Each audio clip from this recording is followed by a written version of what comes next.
PJs. Yeah, not in PJs today. Not today. Fancy Fallout shirt. I'm so classy. Stripes.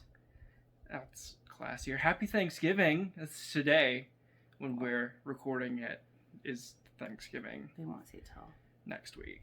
Yeah. Irregardless. Happy Thanksgiving last week. Hope it was not with a large group of people so that you don't spread an infectious disease and murder one another. Also, we hope it was safe. Yes, that too. And happy. And potentially had a delicious meal with loved ones. Or just a nice video chat while you ate a quiche. Quiches are nice. A quiche? Yeah, why not? Okay, not traditional, but okay. Nothing wrong with a nice Thanksgiving quiche. Okay. Yeah, works out. Weekly update on where we are grotesqueness-wise, for me, at least. Decent week for me. I went from 258.4 last week to 254.8 for a total loss of 3.6 pounds this week. So, still losing pretty good. The intermittent fasting, and I didn't do as good with my water as I would have liked. I need to keep stepping that up.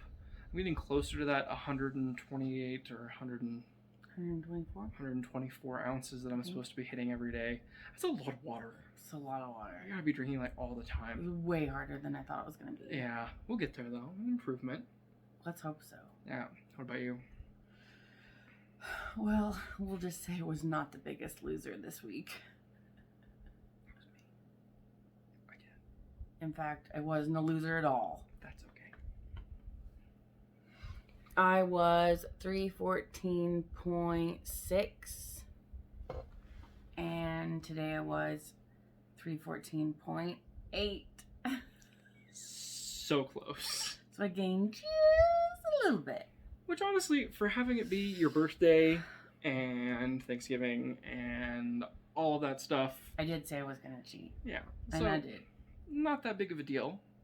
I'd still say maintaining is still pretty good for what we're doing. Yeah. Since we're not hitting it too crazy. I'm not mad at it. I want to do better, but I'm not mad at it. And that's all that matters, you know? Yeah. Get back at it again, do better next week. Yeah. We'll get there. Do good things. Yeah. I believe in you. But the water, whoa, way harder than I would. Way harder than I thought it was gonna be. I think I got to like 60 ounces. That's not too bad. 1 or 2 days. Less good. And I'm supposed to have 96. 96, I think. 96. Pretty sure. Yeah, and I think I drank about 64 ounces a couple of days, but way harder than I thought. Oof. We'll get there. Small steps, I'm gonna try it improvements, making habits. That's what this is all about. Better habits, you know, changing our way of life as opposed to, you know, huge momentous changes in what we're doing. And kind of, and that's the thing, like, even with, you know, a birthday and eating birthday cake and things like that, you were still able to maintain basically your weight. Yeah. And that, it goes to show that, you know, you've kind of made changes and you're not getting back into bad habits and, you know, gaining a lot of weight back over that time. Yeah. Which is all good things. Yeah. I think so, at least. Yeah. So this week we wanted to talk about weird relationships with food. Bad relationships with food. And reasons why I am the fat, mostly. I am the fat also. Yes. It happens to us. And kind of stuff we're trying to overcome in this process as we try to change habits and, you know, set ourselves on a new path to be different from where we are now. And just kind of getting into that and tying into last week with fad diets. One of my biggest issues is kind of closet eating, is a big problem I have. When we talked about Whole30, I referenced that I was cheating the whole time. Not the whole time, just after like week 1. And basically that was just like on the way home, I'd stop and get some chicken nuggets and a milkshake. And, you know, and that's something that I still do sometimes, well, not recently, but it is something that I've had a problem with that, oh, I've got an hour drive home, hour commute. I'm going to stop and get a soda and, a hot dog or whatever the gas station has. And you end up eating garbage. I say nothing good, really. No, it's all terrible for you. Never eat at a gas station. It will make you die.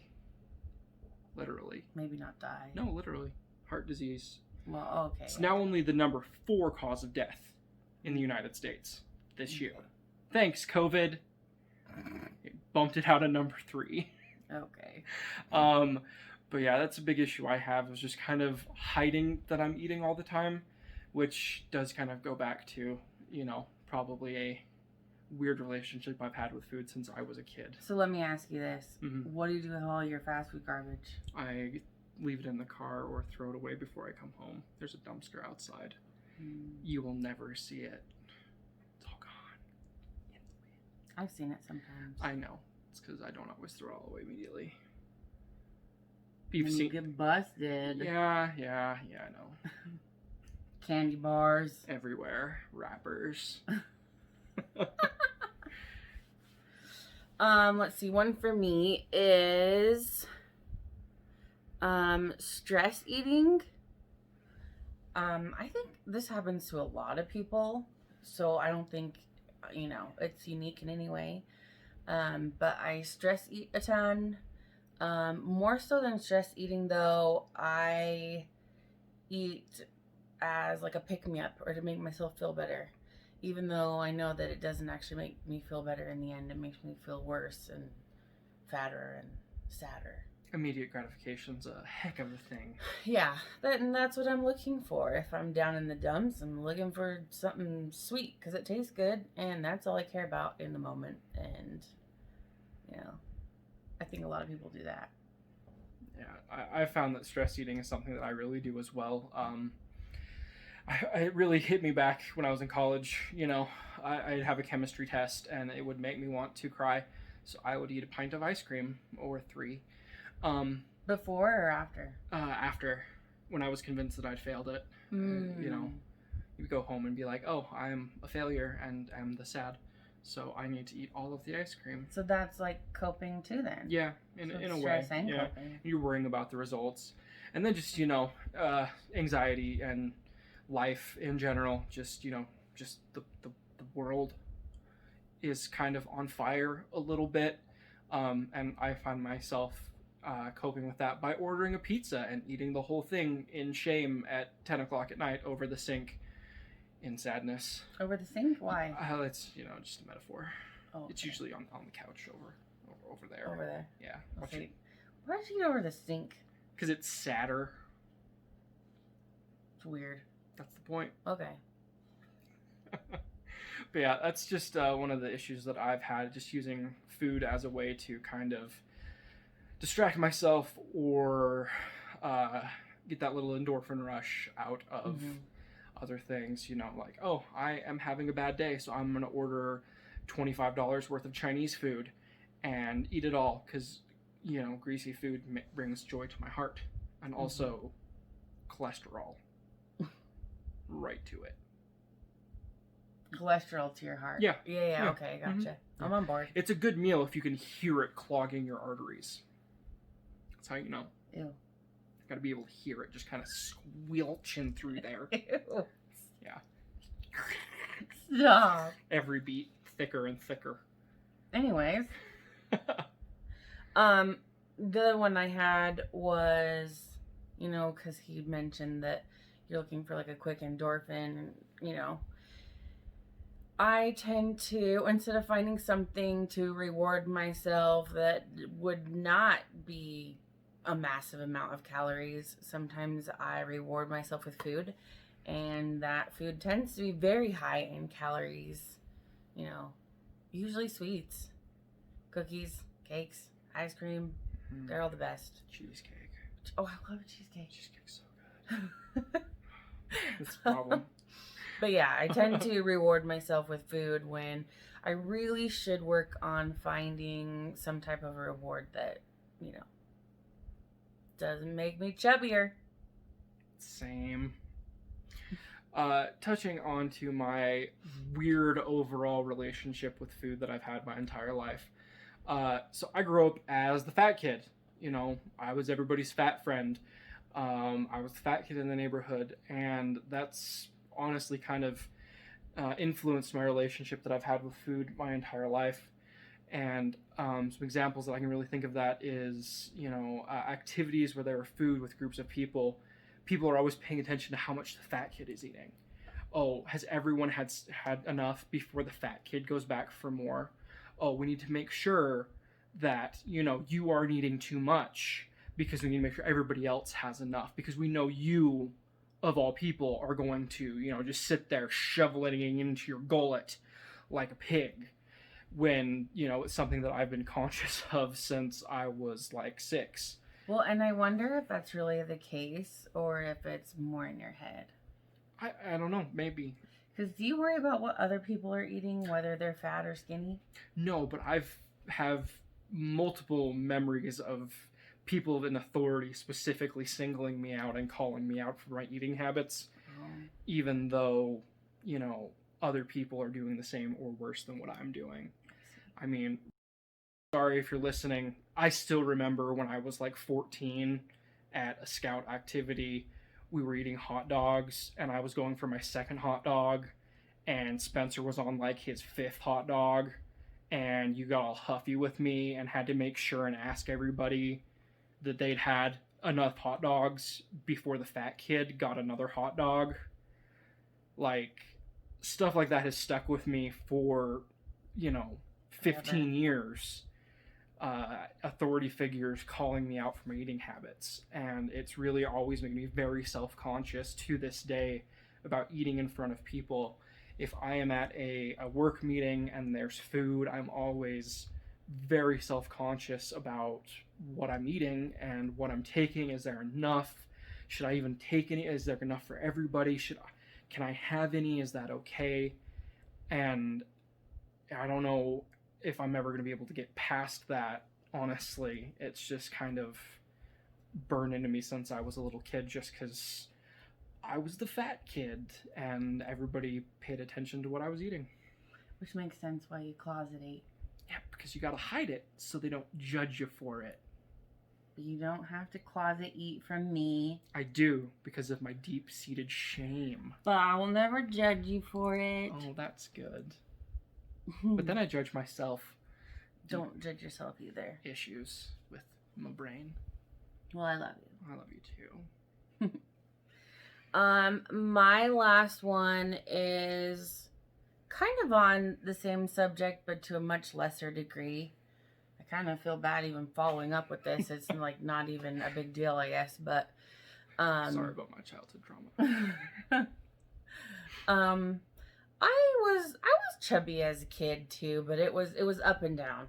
So it was like I was never like the consistently chubby kid. It was like depended on what phase of my childhood. Oh, I was always a manatee. You're not a manatee.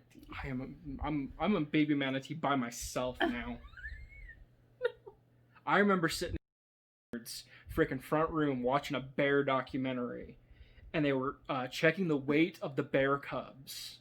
And they were in the den, when they were they were weighing the bear cubs. And freaking Andy turns to me and says, "Jacob, you weigh more than a black bear cub." And we were like 12. Sorry. I shouldn't be laughing. It's a little funny, but also trauma. Yeah. But I noticed when I was in better shape, like when I was playing tennis in high school, I made the varsity team. Go me. Anyways, really dorky. Sorry. Not like I was, a captain of the hockey team or whatnot. Oh, are we gonna do that? We're gonna. Anyways. When we go to like away games, it was like a big deal because you got to leave school early and ride a bus to, whatever school. And we would take snacks and drinks because we were going to be there for several hours. And it was usually pretty hot. And I always made sure to take super low calorie snacks. usually actually I wouldn't take snacks. And instead of a Gatorade, I would do like a no calorie drink, whether it be water or usually like a 0-calorie Propel or something like that. Just because I didn't want to be judged for drinking a whole bunch when I should, like, I don't know, be more dedicated to losing weight and being better at tennis and all that kind of stuff. But yeah, I've been conscious about what I eat in front of other people, but it's never been scarring for me, luckily. That is good. I'm glad. But I think we're going to wrap it up there. We're going a little long. Thanks, everybody, for watching. Thank you. Appreciate the support. We're going to keep it up. Be back next week with more updates and hopefully even greater progress towards our goals. Hopefully some progress for me. Hey, you made progress. You did good things. I believe in you. Technically, no, but... Hey, you know, it's the small things. Mm-hmm. All right, we'll see you guys later. Do the YouTube things. Like and subscribe and comment down below. Please, if you have any questions, let us know. We'd be glad to answer them below or in the next video. So, do. Thanks, guys. Bye. Bye.